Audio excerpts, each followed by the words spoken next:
I'm always entertained by the correspondence that takes place in the comments section. Mark Payne and Todd Douglas Fox have been having a very interesting conversation about uh, whether whether I think Russell Brand is guilty. Well, the presumption of innocence um, is more important than any than any speculation, and in fact, speculation is something I've tried to avoid.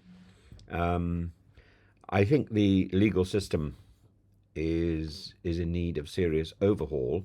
I've thought this for some time, but in this particular case, I have been scrupulous in avoiding any presumption of guilt, and I did a piece yesterday about the nature of charisma, and again, people tend to project what they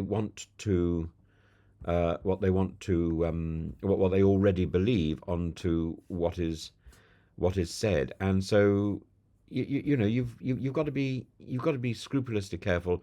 I try to be, and whether one is sympathetic to Russell Brand or not, it is undeniable that his case will fall into a trial by media. That is the structural inevitability in the digital age, particularly when a figure is both famous and provocative. And the media, social or otherwise, has supplanted the courtroom as the venue of first impressions and, too often, final judgments. But it's worth reflecting that this is a profound challenge, not only to one man's reputation, but to the broader understanding of justice itself. And to grasp the reality of this and the gravity of this, I think it's worth returning to the classical roots of Western legal tradition. Under the Roman law of the Roman Republic, and more rigorously under the Code Napoleon, there was a presumption of guilt in certain trials, particularly those involving perceived enemies of the state or individuals accused of what might now be called moral transgressions. The burden of proof lay with the accused. They had to demonstrate their innocence rather than the prosecution establishing their guilt. And it was in this context, for example, that early Christians were so often condemned. Their refusal to participate in the civic religion, to burn incense before the emperor, or to swear oaths incompatible with their faith marked them as rebellious and suspect, and their contempt for the legal rituals of Rome led to a system in which they were not just prosecuted, but practically pre-condemned. Silence, conscience, or refusal to bend before the court was taken not as evidence of integrity, but as confirmation of guilt. So the early Christians weren't, for the most part, sacrificed to the lions because they were Christians. They were sacrificed to the lions because they were contemptuous of the court process, and they couldn't claim. There were one or two people who had permission not to scatter incense.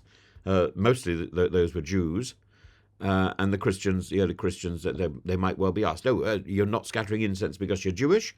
Well, I'm not Jewish. Okay, then off to the lions you go. In Brand's case, one may dislike the man's tone, persona, or politics. Many do.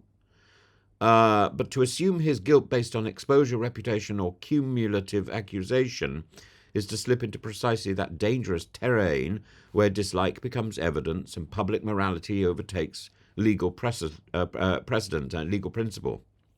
The presumption of innocence must remain sacrosanct, not as a favour to the defendant, but as a defence of the very system that protects us all. And yet the current scenario is complicated. The public release of allegations, the circulation of testimony outside the courtroom, and Brand's own public protestations of innocence make this an atypical process.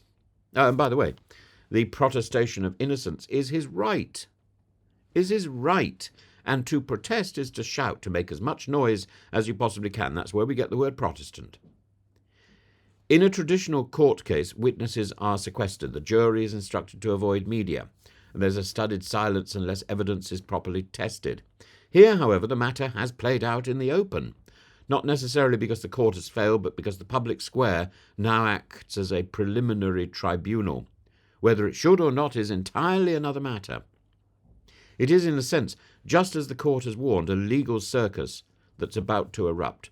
But this is not the fault of the judiciary alone. It's the consequence of a celebrity culture, a hyper-connected society, and a media economy that thrives on scandal.